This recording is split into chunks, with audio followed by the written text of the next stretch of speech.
आज बात करेंगे हम राष्ट्रीय सुरक्षा से जुड़े हुए मुद्दों की, क्योंकि खास करके जम्मू से जो खबरें आ रही हैं वो बेहद चिंताजनक है। पिछले 3 सालों के अगर हम आंकड़े को देखें, द हिंदू अखबार ने इसे पब्लिश किया है। इसमें 119 सुरक्षाकर्मी हैं जो मारे गए हैं जम्मू कश्मीर के क्षेत्र में, और इनमें से 40% सुरक्षा कर्मियों की जान यानी कि 51 सिक्योरिटी पर्सनल की मौत हुई है अकेले जम्मू डिवीजन में।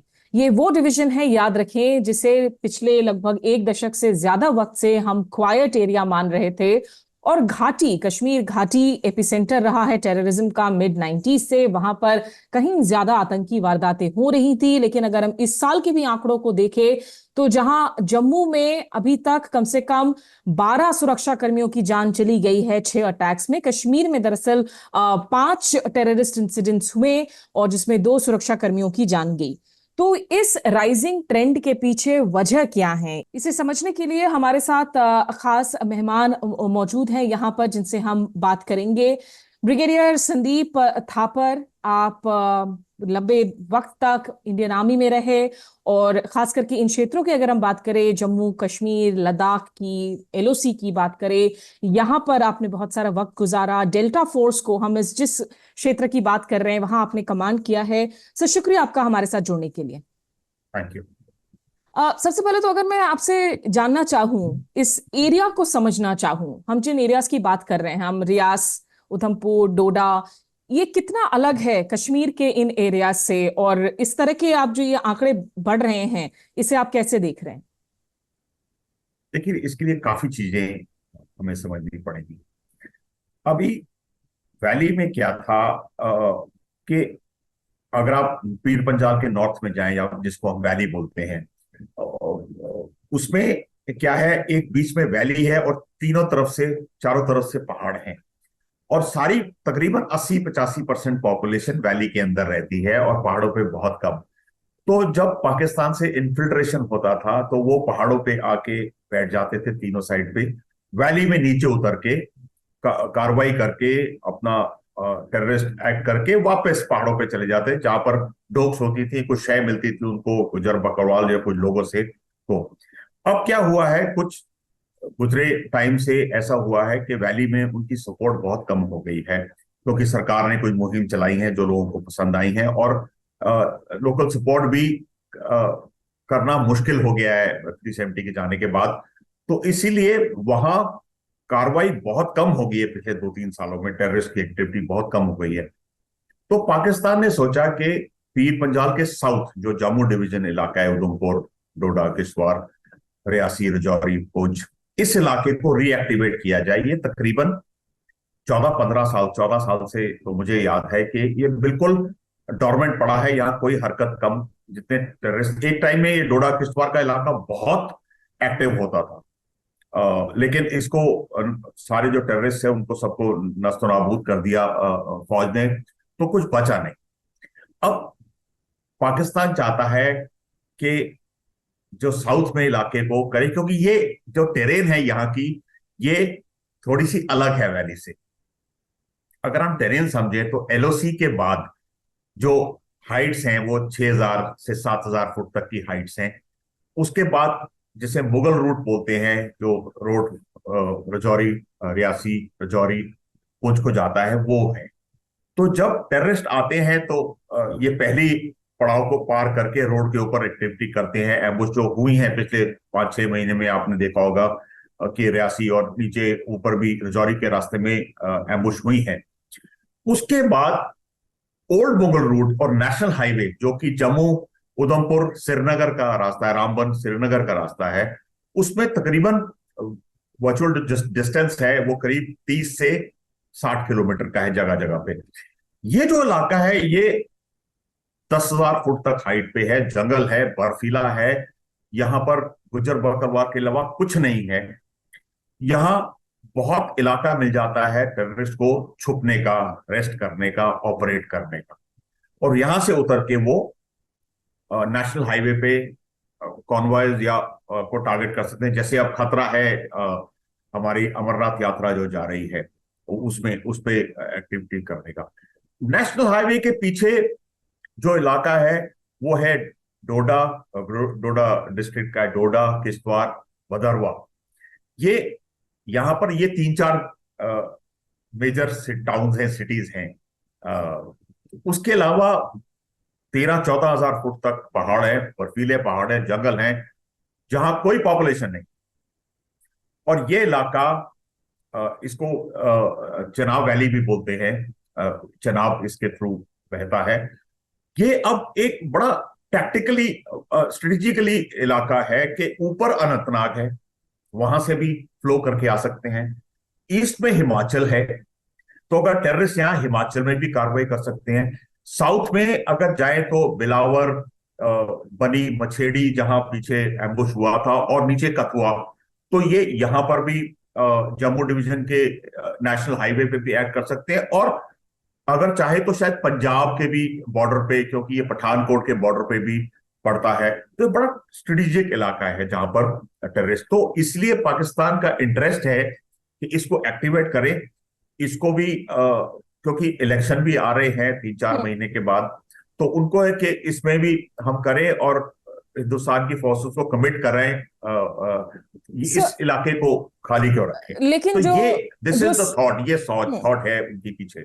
जो सुरक्षा जानकारों की जो रिपोर्ट्स आ रही हैं, और लगातार ये भी सवाल खड़े किए जा रहे हैं कि एक तरफ तो पाकिस्तान की चेंज स्ट्रैटेजी है और इस टेरेन को आपने बखूबी समझाया हमारे दर्शकों को, लेकिन दूसरी ओर क्या हमारी खुद की काउंटर टेररिज्म, काउंटर इंटेलिजेंस जो स्किल सेट्स हैं या जो स्पेशलिटीज हैं, क्या उसमें एक कंप्लेसेंसी आई है? क्या उसमें कोई खामियां नजर आ रही हैं? आपने बहुत मुद्दे की बात उठाई है। ऐसा ही हुआ है, मैं ये नहीं कहूंगा कॉम्प्लिसेंसी आई है। हुआ क्या कि 13-14 साल से इधर कोई टेररिज्म नहीं था, मिलिटेंसी नहीं थी। तो जब चाइना के साथ थोड़ी सी प्रॉब्लम लद्दाख में पड़ी, तो प्लानर्स ने सोचा कि ये यहाँ काफी फोर्सेस हैं, अभी इनकी हमें जरूरत नहीं है, इलाका शांत है, तो कुछ यहां से उठा के हम लद्दाख में भेज देते हैं। तो कुछ राष्ट्रीय एलिमेंट्स राइफल्स को को हमने ज्यादातर शायद सेंड हमने किया। कुछ एलिमेंट्स को यहां से उठा के लद्दाख में भेज दिया। पहले 1-2 साल तो उसका इम्पैक्ट नहीं पड़ा, क्योंकि जब आप देखिए, आरआर जैसे डेल्टा फोर्स में था, आरआर वहां से पिछले 25 साल से है, तो एक इंटेलिजेंस नेटवर्क बनाया है, आप जानते हैं, आप इलाके को बखूबी पहचानते हैं, कहाँ टेररिस्ट छुप सकता है, कहाँ नहीं। जब आप एक यूनिट को या फॉर्मेशन को वहां से निकाल देते हैं, तो एक वैक्यूम हो जाता है, उसको भरने में थोड़ा टाइम लगता है, गैप्स बढ़ जाते हैं। तो यही गैप्स पहले साल 2 में कोई फर्क नहीं पड़ा, लेकिन उसके बाद अच्छा टैक्टिकल इंटेलिजेंस कम हो जाती है, ह्यूमन इंटेलिजेंस कम हो जाती है, आपकी टेक्निकल इंटेलिजेंस जो होती है इंस्ट्रूमेंट के साथ आपका, वो कम हो जाती है, क्योंकि आप फेमिलियर नहीं है ग्राउंड से। अभी फोर्सेस आएंगी तो उनको टाइम लगेगा फेमिलियर होना, तो तब ऑपरेट करेंगे। तो इस वजह से आपने निकाले, और आपने सोचा कि कुछ नहीं होगा, लेकिन उन्होंने, दुश्मन ने उसका फायदा उठाया। तो ये, लेकिन ये एक टेम्पररी एडवांटेज है उनको। ये मैं समझता हूं कि आर्मी ने ऑलरेडी भेज दी होंगी फोर्सेस, जो हमें पता नहीं, लेकिन या भेज रहे होंगे, और ये कुछ ही समय की बात है, 2-3 महीने की बात है, उसके बाद सब हो जाएगा। दूसरी बात, जब आप 10 साल से आपकी कोई कांटेक्ट नहीं हुआ आपका, तो आपकी ड्रिल्स भी, जायज है, आपकी ड्रिल्स भी थोड़ी सी कहीं ढीली पड़ जाती हैं। आप कॉम्प्लेसेंसी, जैसे आपने बोला कि जहां हुक्म होते हैं कि 4 गाड़ियां कॉन्वॉय जाएगा कम से कम, वहां 2 गाड़ियां जा रही हैं। आपने देखा रजौरी पे कि सिंगल गाड़ी भी जा रही है, और उसी का फायदा उठाया उन्होंने, कि सिंगल गाड़ी को उन्होंने एम्बुश किया। तो ये इसी वजह से हुआ है कि पिछले 10-12 साल से ये इलाका शांत था। तो complacency, you are right, complacency आई है लोगों में, वो सबक एक मिला है, लेकिन इसका जवाब भी देना आता है, और इंडियन आर्मी को काफी एक्सपीरियंस है कि हाईज और लोज का, कि अगर कोई लो हो जाता है तो वो बाउंस बैक करती है। और मुझे उम्मीद है ये जो थोड़े बहुत टेररिस्ट हैं 20-25, ये खत्म हो जाएंगे, ज्यादा टाइम नहीं लगेगा। सर, ये आपने आंकड़ा दिया 20-25 टेररिस्ट्स हैं ये, क्योंकि ये कहा जा रहा है कि ये इन्फिल्ट्रेशंस इंटरनेशनल बाउंड्री से, आईबी से हुई हैं। और इसमें जो एक और चिंताजनक बात है कि काफी सारे केसेस में क्रूरता, बार्बरिज्म देखने को मिल रही है। और सिर्फ मतलब हमारे जवान से लेकर कुछ सीनियर रैंकिंग अफसर तक की जान गई हैं। तो इनकी जिस किस तरह के इनके पास में आर्म्स है, हथियार हैं, ये जो टेररिस्ट हैं इनकी ट्रेनिंग कैसी मानी जा रही है? क्या इनकी आइडेंटिटी को लेकर इस वक्त कुछ कंफर्म रूप से कुछ कहा जा सकता है कि क्या ये पाकिस्तान आर्मी के सोल्जर्स रहे होंगे, क्या ये टेरर फोर्सेस के लोग हैं, कौन हैं ये? देखिए, जब तक वो पकड़े नहीं जाते, मरते नहीं हैं, तब तक आइडेंटिफाई करना बड़ा मुश्किल है। लेकिन मैं आपको उनके मोडस ऑपरेंडी से बता सकता हूँ, जिस हिसाब से वो कार्रवाई कर रहे हैं। जो आपने बताया, क्रूरता के साथ गर्दन काटना, डिकैपिटेट, और और जो हथियार वो इस्तेमाल कर रहे हैं, और जो टैक्टिक्स का जो हम देख रहे हैं, जो कैसे वो एम्बुश कर रहे हैं, ये पूरा इसके ऊपर पाकिस्तान आर्मी का इम्प्रिंट है। ये ट्रेंड है। हो सकता है पुराने इनके लीडर जो गाइड करने वाले हों, वो सब पाकिस्तान फौज के पुराने सिपाही हों, देसी जवान हों, और कुछ एलिमेंट जरूर है पाकिस्तान आर्मी का। ट्रेनिंग तो डेफिनेटली पाकिस्तान आर्मी, वेपन्स भी वही देते हैं ज्यादातर। और इसके ऊपर पूरा मेरे हिसाब से पाकिस्तान आर्मी मुलव्विस है इसमें, सारे में। फॉर ऑल यू नो, कुछ पाकिस्तान के पुराने सिपाही भी हो सकते हैं इसमें। अब ये तो पकड़े जाने पे या मारे जाने पे पता चलेगा। सर, ये वो क्षेत्र है जहां पहले हम खबरें देखते थे कि ड्रोन्स का इस्तेमाल किया जा रहा है ड्रग्स नारकोटिक्स भेजने की कोशिशों के लिए, और उसमें काफी सारे इस तरह के अटेम्प्ट्स जो हैं न्यूट्रलाइज किए गए थे। अब कुछ खबरों में, जैसे द प्रिंट में मैं खबर पढ़ रही हूँ, उसमें कहा जा रहा है कि शायद ड्रोन्स का इस्तेमाल हुआ है कुछ आपके हथियार भी एक्सपोर्ट करने के लिए जो लोग यहाँ मौजूद है। ये कैसे मुमकिन हो पाता है कि आप ड्रोन्स के जरिए आप हथियार ड्रॉप करें इन क्षेत्रों में? देखिए, वो जहां तक मैंने सुना है, ड्रोन्स का जो होता है ये आईबी के नीचे होता है, पंजाब की तरफ, जम्मू पंजाब, जहां प्लेन्स हैं। पहाड़ों में ड्रोन्स इस्तेमाल हो सकते हैं, लेकिन आप एक्यूरेटली आप ड्रॉप नहीं कर सकते, तो खाई में चला जाएगा, नाले में गिर जाएगा। तो प्लेन्स में क्या होता है कि आपने जगह बताई है, इस जगह पे ड्रोन आएगा, ड्रॉप करेगा और वापस चला जाएगा इमीडिएटली। पहले से आप वेट कर रहे हैं उसको। तो उस इलाके में है, अभी भी है, ड्रग्स का भी है, हथियारों का भी सप्लाई होता है। और लेकिन इस इलाके में मुश्किल है, थोड़ा मुश्किल है। आखिरी दो सवाल आपसे मैं पूछना चाहूंगी कि एक, अगर हम जम्मू कश्मीर की बात करें तो अब काफी वक्त से जो है सेंटर रूल में है और वहाँ गवर्नर साहब हैं। क्या इसका कोई असर पड़ता है in terms of the army decisions जो ऑन ग्राउंड ली जा रही हैं? क्योंकि अगर जवाबदेही की बात करें, अकाउंटेबिलिटी इसमें किस तरीके से फिक्स की जा सकती है इन तमाम किलिंग्स के लिए, डेथ्स के लिए? देखिए, एज फार एज गवर्नमेंट का कंसर्न है, मैंने बहुत सारी सरकारें देखी हैं। गवर्नर्स रूल देखा है, बीजेपी देखा है, कांग्रेस का देखा है, नेशनल फ्रंट।